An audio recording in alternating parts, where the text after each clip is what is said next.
आज हम एक इम्पोर्टेंट ऑर्गेनिक केमिस्ट्री रिएक्शन समझेंगे, ओजोनोलाइसिस। ये रिएक्शन एल्कीन्स के डबल बॉन्ड को ब्रेक करके नए प्रोडक्ट का फॉर्मेशन करती है। तो चलिए इसे step by step simple way में हम समझते हैं। तो जो ओजोनोलाइसिस है वो एक ऑक्सीडेटिव क्लीवेज रिएक्शन है। इसमें जो ओजोन है वो एल्कीन के carbon to carbon double bond पे एक साथ रिएक्ट करता है, और जो डबल बॉन्ड है वो क्या हो जाता है, कंप्लीटली ब्रेक हो जाता है। और यहाँ पे रिजल्ट में हमें मिलते हैं दो कार्बोनिल कंपाउंड्स, यानी एल्डिहाइड्स या फिर कीटोन का फॉर्मेशन होता है। तो सिंपल वर्ड में हमें याद रखना है कि जो डबल बॉन्ड है उसको हमें ब्रेक करना है, और वहाँ पे सीओ ग्रुप को हमें कन्वर्ट करना, मीन्स जो ये carbon to carbon double bond है उसकी जगह हमें यहाँ पे ब्रेक करके इसको सीओ में कन्वर्ट करना है। इस रिएक्शन में मेनली दो स्टेप होते हैं। पहला जो स्टेप है उसमें जो ओजोन है, मींस O3 जो है वो डबल बॉन्ड पर अटैक करता है, और सेकंड स्टेप में जो रिएक्शन है उसको कंप्लीट करने के लिए यहाँ पे जिंक वाटर या फिर डाइमिथाइल सल्फाइड हम यूज करते हैं वर्कअप के लिए, जो कि होता है रिडक्टिव वर्कअप। यहाँ पे कभी कभी हमें H2O2 भी यूज होता है अगर हमें ऑक्सीडेटिव वर्कअप चाहिए होता है। सबसे पहले जो है वो एल्कीन जो है वो ओजोन के साथ रिएक्ट करेगा, और इस रिएक्शन के अंदर फिर हमें एक अनस्टेबल इंटरमीडिएट बनता है, जो कि होता है मोलोजोनाइड। मोलोजोनाइड जो होता है वो एक मतलब स्टेबल नहीं होता इंटरमीडिएट, इसलिए ये क्या होता है, क्विकली इसमें रीअरेंजमेंट होता है, और रीअरेंजमेंट होके हमें एक नया इंटरमीडिएट मिलता है जो कि होता है ओजोनाइड। तो ये रीअरेंज्ड साइक्लिक इंटरमीडिएट होता है। अब जो है वो ओजोनाइड को ब्रेक करने के लिए इसका वर्कअप किया जाता है, और वर्कअप के लिए हम यूज करते हैं, मतलब यहाँ पे दो टाइप से वर्कअप हो सकता है, रिडक्टिव और ऑक्सीडेटिव। तो अगर हम जिंक इन H2O या फिर डाइमिथाइल सल्फाइड यूज करते हैं तो जो हमें प्रोडक्ट मिलते हैं वो होते हैं एल्डिहाइड्स या फिर कीटोन्स। अगर H2O2 यूज करें तो हमें जो प्रोडक्ट मिलेगा वो होगा कार्बोक्सिलिक एसिड्स। अब एग्जाम के लिए एक सुपर इजी ट्रिक है जो कि हमें याद रखना है कि ये जैसे है, कार्बन कार्बन डबल बॉन्ड है, O3 के साथ रिएक्ट करवाया, दो CO कंपाउंड मिलेंगे। अब जैसे पहला जैसे ये स्टेप है, इसमें ओजोन का रिएक्शन करवाया, यहाँ से ये वाला बॉन्ड जो है वो तोड़ा, दोनों साइड ऑक्सीजन ऑक्सीजन अटैच कर दिया। तो ये सिंपल ट्रिक है। कोई भी अगर ओजोनोलाइसिस का हमें कोई भी एल्कीन दी हुई हो और ओजोनोलाइसिस के बाद में फर्दर जो प्रोडक्ट बनेंगे वो अगर पूछ रखें तो एक एग्जांपल लेते हैं प्रोपीन का।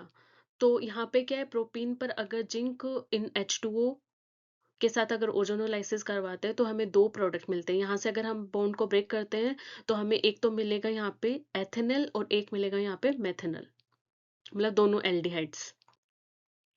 अब अगर यहाँ पे हमने सिमेट्रिकल एल्कीन लिया, अगर हम सिमेट्रिकल एल्केन्स लेते तो हमें क्या मिलेगा, तो जैसे यहाँ पे है ब्यूट टू इन है, तो डबल बॉन्ड को हम यहाँ से क्या कर देते हैं, ब्रेक कर देते हैं। यहाँ से जैसे ही ब्रेक किया तो हमें यहाँ पे क्या होगा, सेम प्रोडक्ट मिलेंगे। तो यहाँ पे क्या होगा फॉर्मेशन, यहाँ पे हमें टू मॉलिक्यूल्स मिलेंगे, किसके, एथेनल के। तो अगर सिमेट्रिकल अगर है एल्कीन तो हमें क्या मिलेंगे, आइडेंटिकल प्रोडक्ट्स मिलेंगे। तो जो डबल बॉन्ड है उस पे अगर ब्रांचिंग हो तो जो प्रोडक्ट है उसमें क्या होगा, कीटोन का फॉर्मेशन भी हो सकता है। जैसे कि एग्जांपल है 2 मिथाइल 2 ब्यूटीन। तो यहाँ पे अगर हम इस कार्बन कार्बन डबल बॉन्ड को ब्रेक करेंगे तो हमें क्या मिलेगा, यहाँ पे हमें मिलेगा ये जैसे 2 मिथाइल 2 ब्यूटेन जो था, यहाँ पे अगर हम बॉन्ड को ब्रेक कर रहे हैं तो हमें मिलेगा एसीटोन, और उसके साथ में मिलेगा एथेनल। ओजोनोलाइसिस जो रिएक्शन है वो ऑर्गेनिक केमिस्ट्री में एक टूल की तरह, डिटेक्टिव टूल की तरह काम करता है। कैसे, कि इसमें जो हिडन डबल बॉन्ड जो है उसको सबसे पहले फाइंड करने के लिए भी हम इसको ओजोनोलाइसिस को यूज कर सकते हैं, और जो अननोन एल्कीन है उसका स्ट्रक्चर डिटरमाइन करने के लिए भी। तो ये जो टॉपिक है वो एग्जाम में बहुत पूछा जाता है, मतलब इसके जो प्रोडक्ट है वो क्या बनेंगे, या फिर प्रोडक्ट दिया हुआ होगा और फिर पूछा होगा कि जो स्टार्टिंग मटेरियल है जो एल्कीन इसमें यूज किया हुआ है वो कौन सा है। तो उसके लिए एक प्रैक्टिस करते, एक क्वेश्चन सोल्व करते हैं। तो अगर ओजोनोलाइसिस है उसके बाद में हमें दो मॉलिक्यूल मिल रहे हैं एथेनल के, तो इसमें ओरिजिनल जो एल्कीन है वो कौन सा होगा। तो इसका आंसर होगा ब्यूटोइन, क्योंकि देखो यहाँ पे ये क्या है, ब्यूटोइन है, यहाँ से हम अगर दोनों को ब्रेक करेंगे तो यहाँ पे क्या है, ये सिमेट्रिकल एल्कीन है, तो दो मोल्स यहाँ पे हमें क्या मिलेंगे, एथेनल के। अगर सिमिलर आपको अगर प्रोडक्ट दे रखा है तो वहां से पहले ही ये दिमाग में आना चाहिए कि ये सिमेट्रिकल एल्कीन है। तो इसका आंसर क्या हो जाएगा, ब्यूट टू इन। अब नेक्स्ट क्वेश्चन है, which reagent is used in reductive ozonolysis? तो रिडक्टिव ओजोनोलाइसिस में हम यूज करते हैं जिंक वाटर। नेक्स्ट है, ozonolysis of an alkene produce acetone and methanol. तो ये हम पीछे सोल्व करके आए हैं, तो इसका आंसर क्या हो जाएगा? Two methyl propane. ये क्या एक ब्रांच्ड चेन है।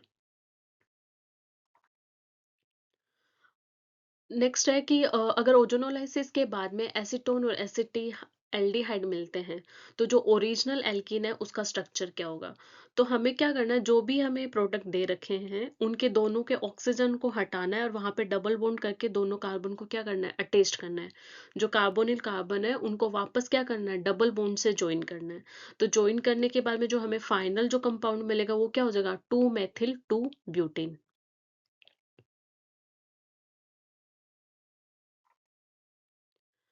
तो अब लास्ट में आपको रूल याद रखने हैं कि जो डबल बॉन्ड है कंप्लीटली उनको क्या करना है, जो डबल बॉन्ड है उसको वहां से ब्रेक करना है और वहां पे दोनों साइड क्या है? ऑक्सीजन को ऐड करना है, दोनों साइड सीओ को add, CO formation, CO bond का फॉर्मेशन हो जाएगा। और यहाँ पे जो रिएजेंट है वो हम यूज करते हैं जिंक इन H2O, जो कि रिडक्टिव वर्क होता है।